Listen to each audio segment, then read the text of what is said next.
few years in Washington, and some days I felt pretty lonely. Every once in a while I voted by myself. I thought, am I sure I'm right on this thing? Well, it turns out that I still believe I was. So, but I'm glad to be here. And I have to warn you though, I can't give you a lecture on cryptocurrencies, and I can't give you a lecture on technology and the way this information is stored. But I think I can talk about something that's more important than you and you agree with is what we really need in order for us to do our work is the protection of our liberties.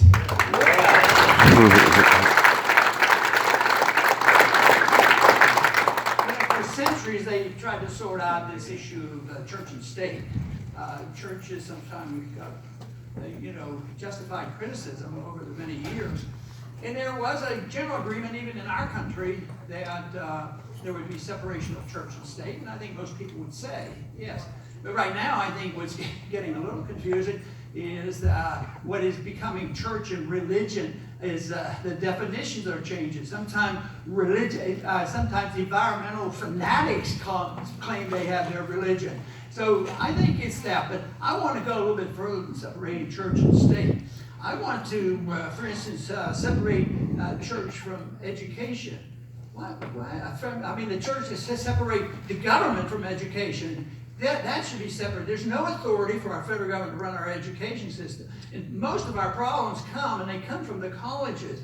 I would guess, maybe there's some big PhDs in here that got their degree, but I would suspect that people that work in this field probably got a lot of information at conferences like this rather than going to the university professors. So I want separation. I want to separate church and state, education and state, medicine state, and for us today, separate money from the state. Yeah.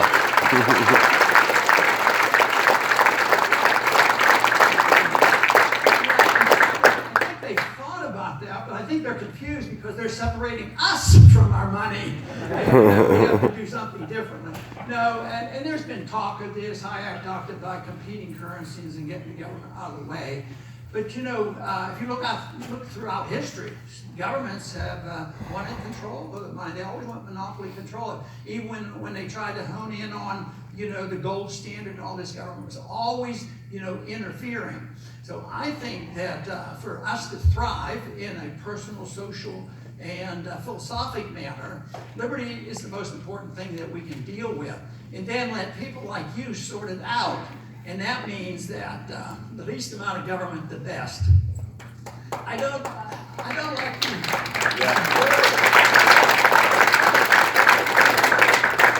like the idea of taxation. You would have guessed that. Taxation is theft. So, but the government comes and they tax us, but they run out of the ability to just tax the people and borrow. So they come up with this idea of printing money, and they've been getting away with it for a long time and causing a major worldwide financial crisis that we exist today, and why your success is very important, that you can handle the problems and what to deal with. People have talked about survivalism for a long time, and surviving with your wealth is very important. And the more people that have the wealth, you don't want to try to protect your wealth. You don't want to be the one that owns the assets or own all the gold. You want everybody involved. You don't want to just have a handful of people that own their guns. You want the people that own their guns, because I think they have forgotten when all this attack on gun ownership is that, well, you don't need that much of a gun to shoot a deer, do you? But don't they remember? Did they not learn in government schools? They probably did learn that the Second Amendment was written because of fear of the government getting too big. Yep.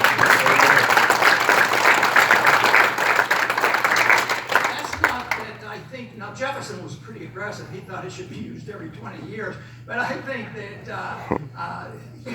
the right to own something is very important. And if they're not harming anybody, it shouldn't be a problem. But, we have a new Attorney General right now, William Barr.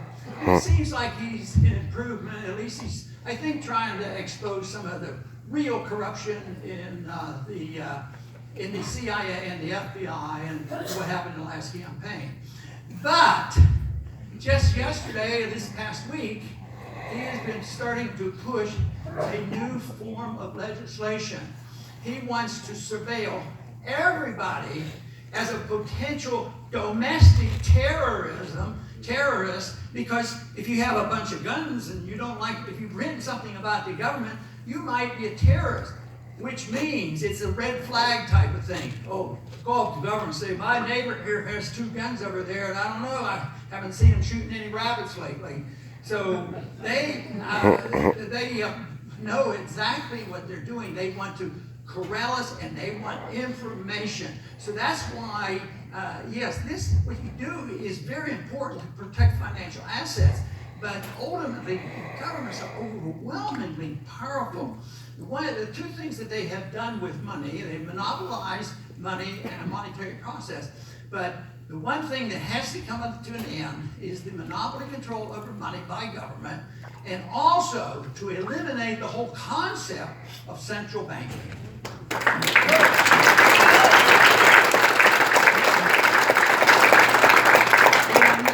that happens to be our central bank, so don't feel sorry, deserves to go.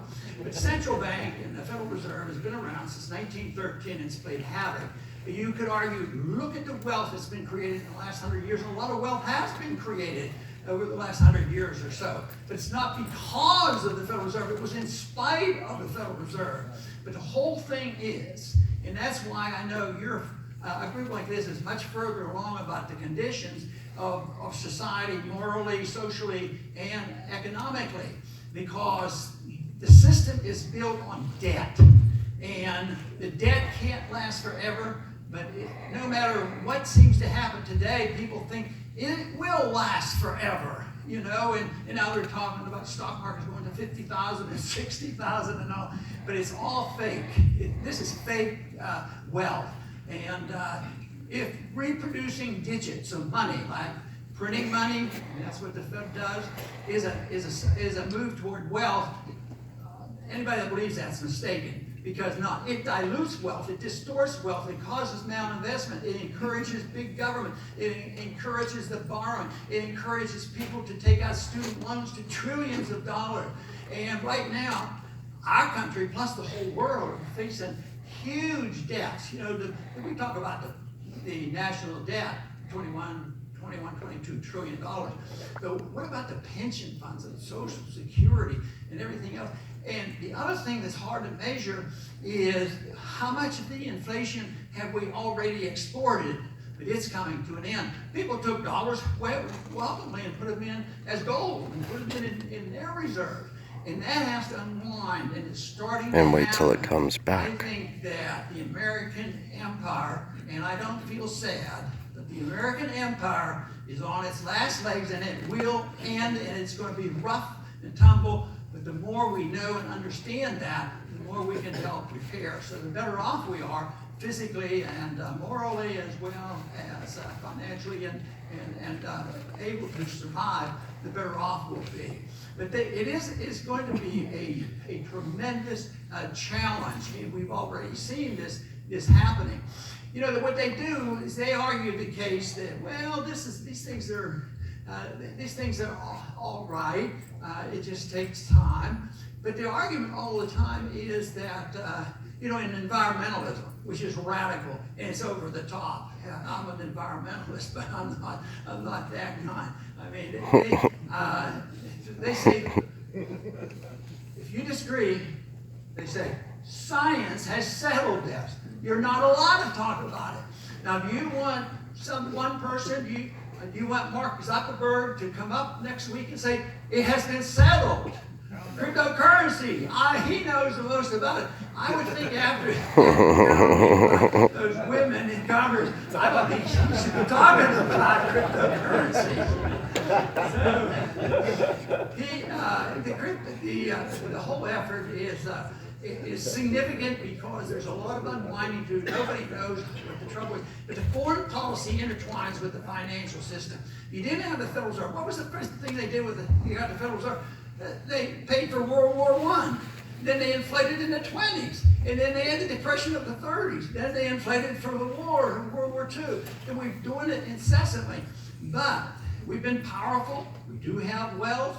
And we have the reserve currency of the world, which made it much worse. And you know, there's a little bit of China bashing going on.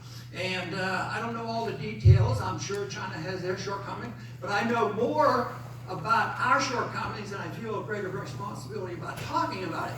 But as we printed this money, and there's a lot of people who just thinks it's horrible what China is doing.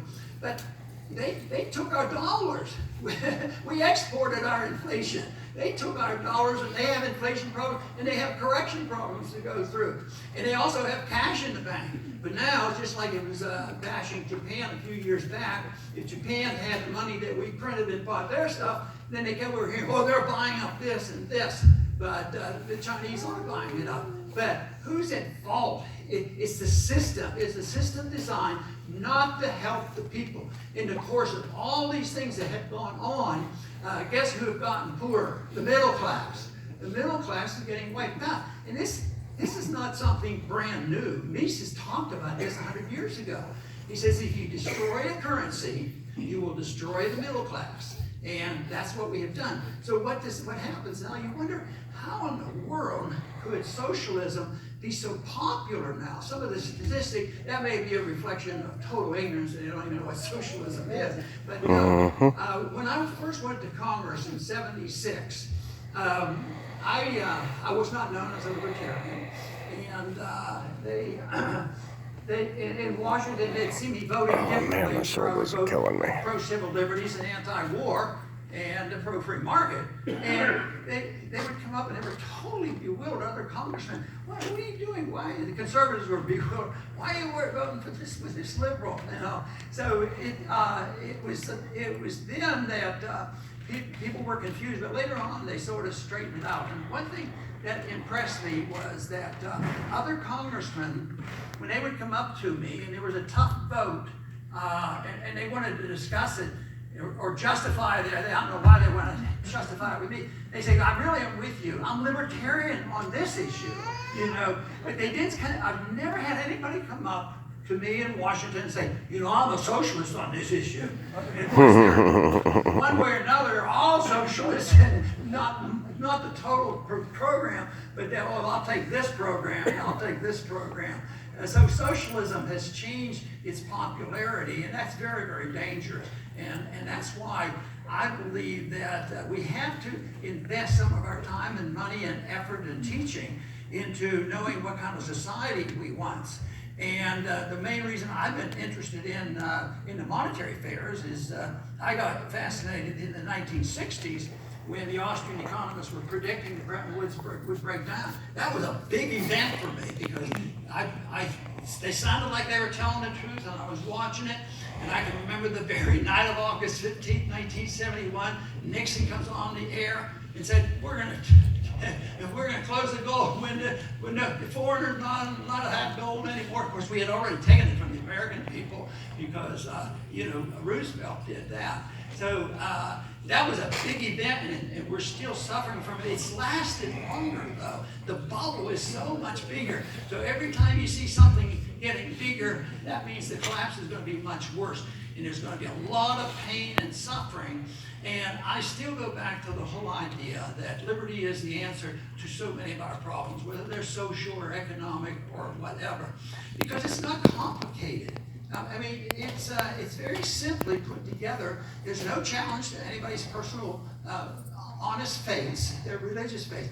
But all the major religions of the world, from my viewpoint, have at least paid attention to and claim they endorse that you shouldn't kill people, you shouldn't hurt people, no lying, cheating, stealing, or killing.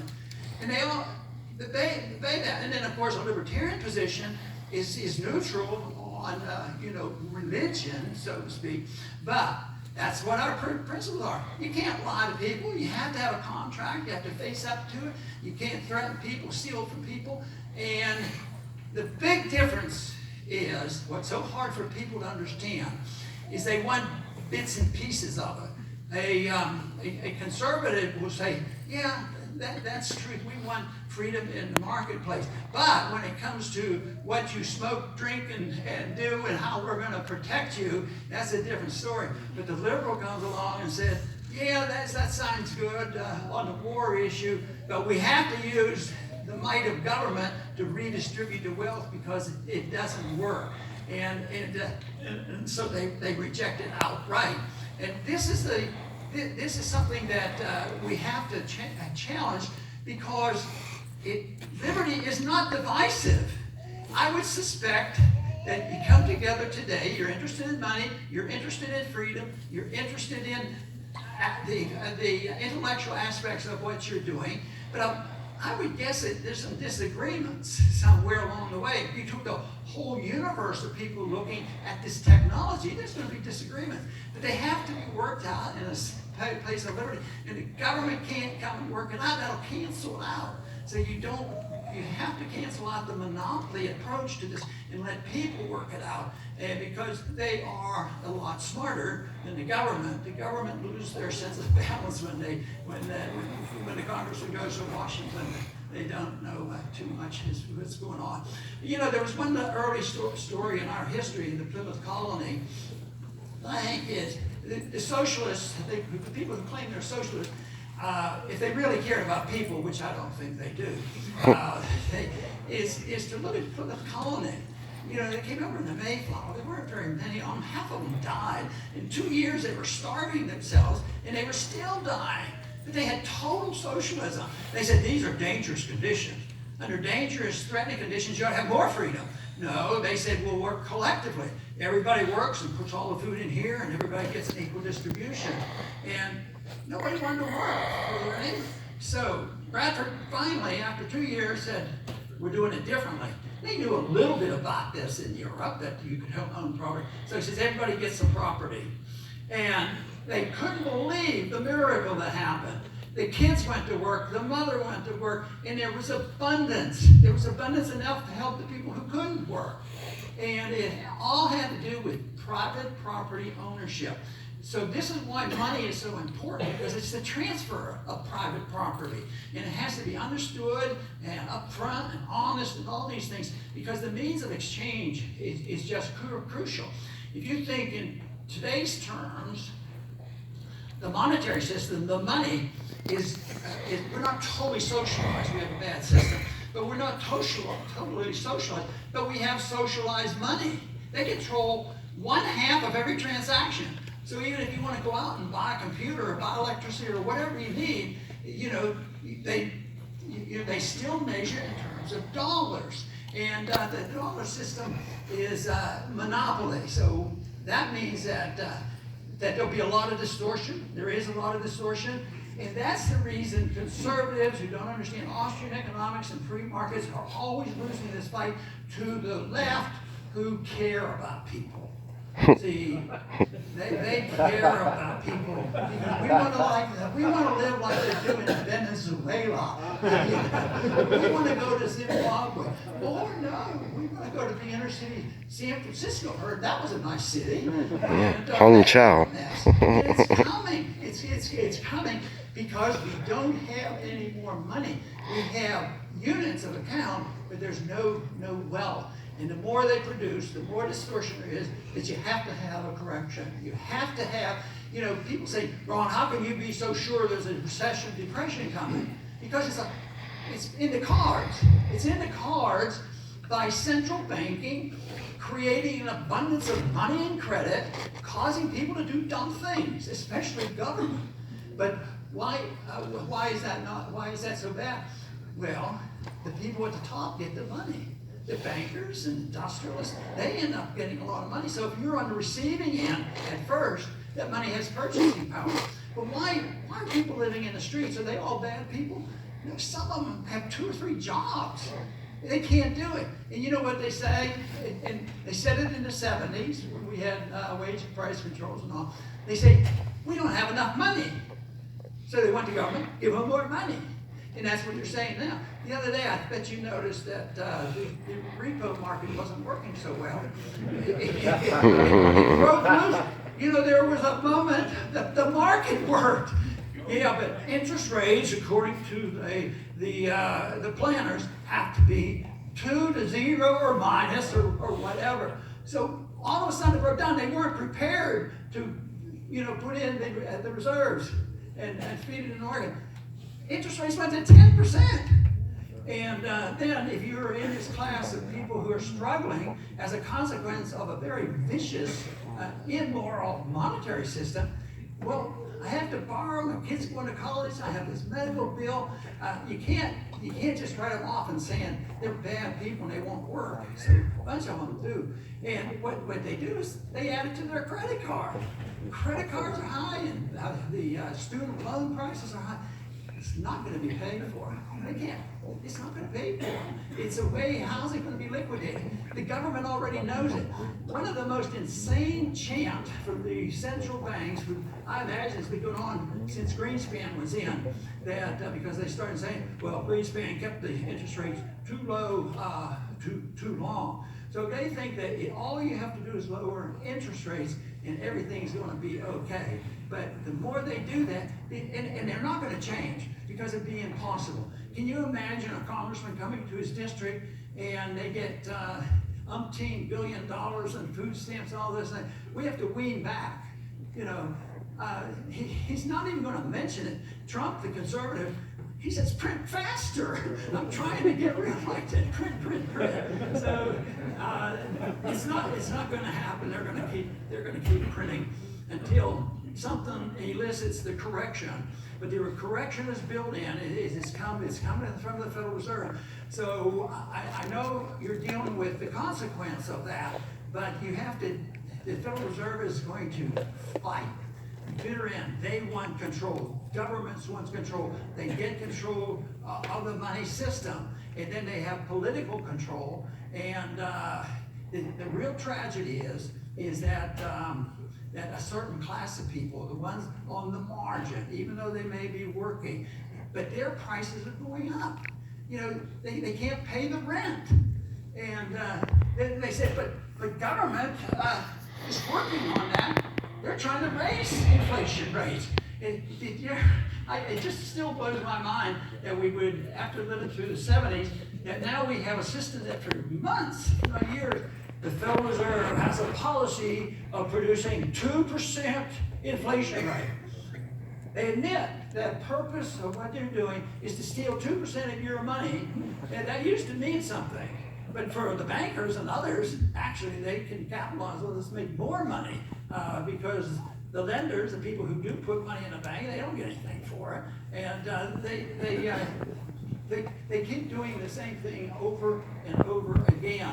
So it's a system that's not going to be reversed easily, and printing more money is what's going to happen because the politician has no chance of doing it. If you said, well, didn't you vote against all that spending? Yes, but I have no idea how I got elected. I told my wife when I first ran, that was in '73, she said, well, you do that for? I said, well, I've read about this stuff, and this monetary system isn't doing so well, and then Bretton Woods broke down, and there were essentially no Republicans in Texas. I said, I just want to talk about it. I'm fascinated with monetary system and the Federal Reserve and the gold standard and all of this. And she said, that's a really not too smart idea. She says, that's dangerous. I said, why should it be dangerous? She said, you could get elected. I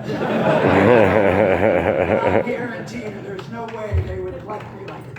But they did, and I thought, well, they won't elect me, they won't re-elect me if I vote that way. And I had a mission to myself and others. Could you get re-elected and stick 100% to your interpretation of the Constitution? So I tried that, but then I got re-elected. Most of the time I didn't have an opponent. And I kept trying to figure it out. And I just think I have a real smart district. That must be it. I think people were, as a matter of fact, my wife said that first time. She said, they're going to vote for you because they want somebody to tell the truth. And they'll understand that you're telling the truth, and they're going to vote for you. So that is, the big thing now. Nobody's telling the truth. Nobody believes anybody. But that's pretty healthy right now. believing the government or believing the TV set or believing the Federal Reserve or any of these things. Not as much belief going on. But it's also leading to the contest and the chaos that's coming. These fights going on. Philosophically, on the big issues, there's no difference between Republican and Democrat. They like debt, they like war, they like the Federal Reserve. They just fight over power, power and prestige. And that's all they do. And that will continue to go that way. There's going to be no softening on that. But I think that some of this social warfare going on, this Marxism, this cultural Marxism, this is insane on some of the things. I mean, as a gynecologist and somebody that took care of little kids, this case, and I'm sure you read about it because it was so insane, is that they had a little boy, 5 or 6 years old, he was in the middle of a divorce. And the mother took the ex-husband, to court because he wouldn't agree to give that boy a sex change. I mean, crazy. Libertarians not going to decide what people want to do with their own life, but not a little boy, Well, anyway, and little boys and girls or teachers get into trouble if you ever use a pronoun. Okay, boys and girls, listen here. It's totally insane. But that'll work to the benefit because it'll wake up some people. There's a limit to all this.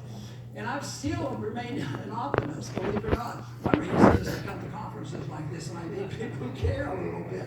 But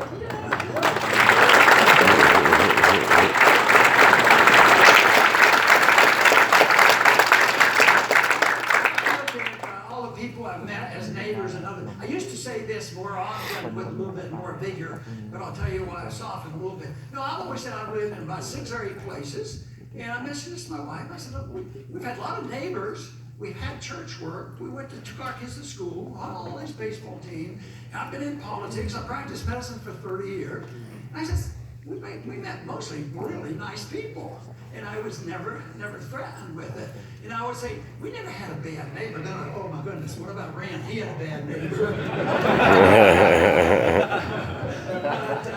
But I think what's going on with groups like yours in preparation and open-mindedness for discussion, because you can't have a saying Critical mindedness. I don't think, and maybe you will contradict me or criticize me, but I don't think crypto's been settled yet. I think there has to be some working out to understand it, because blockchain sort of fascinates me, the technology and all. So that's what. So I think that's going to be a while. But this whole idea, like the environmentalist, the science has settled everything, and I think back to a medical case, and everybody will remember this person's name. It's Semmelweis. Semmelweis is the one that discovered bacterial infection in women that delivered babies back in that time, a couple hundred years ago, and it was rampant. The death rate, if you delivered in a hospital, was like 22%. It was outrageous.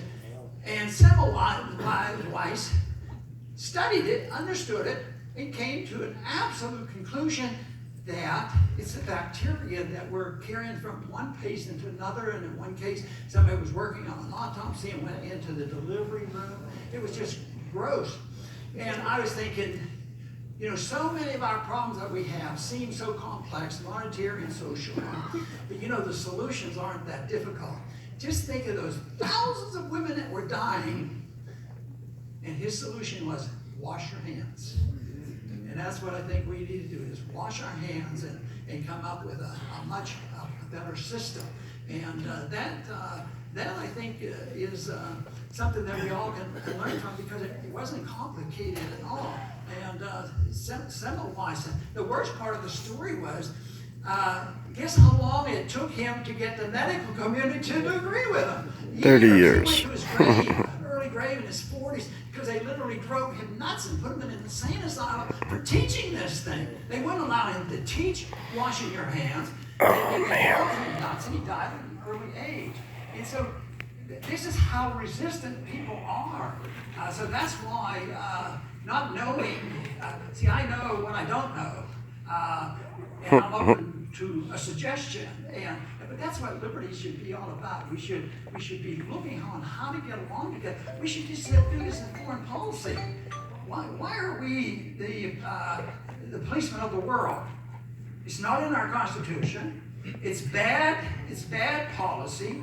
And they're always figuring out, we just, the president did probably what any president would do, kill a vicious criminal, very vicious.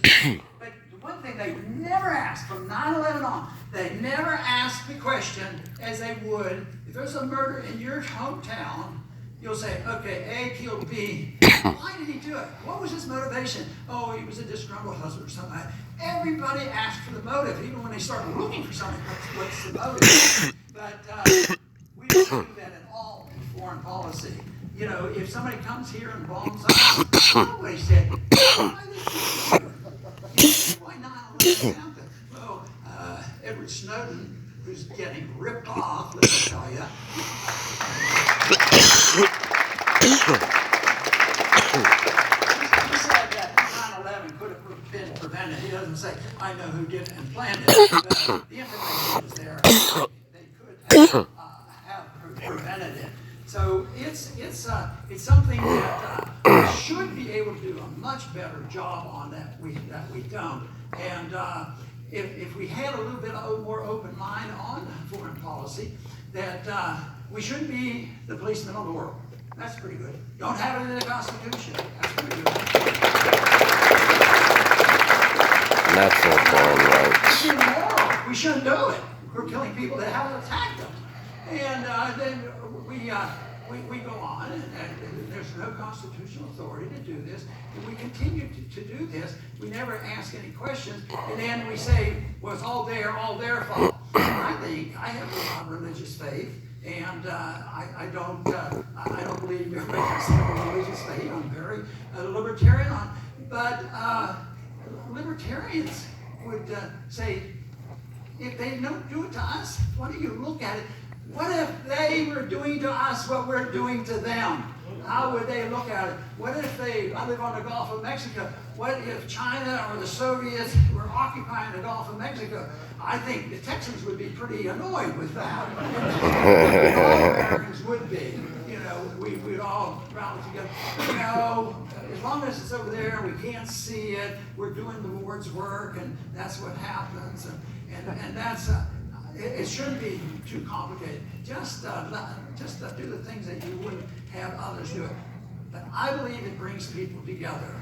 I believe there's no reason why a philosophy of liberty, I think an organization like yours could. On social matters, there's probably some disagreement. But everybody should come together if you believe in the principle of liberty. No aggression against another person. So if you're not telling people how to live their lives, you're not telling foreigners how they should spend their money and run their lives, why in the world should we tell people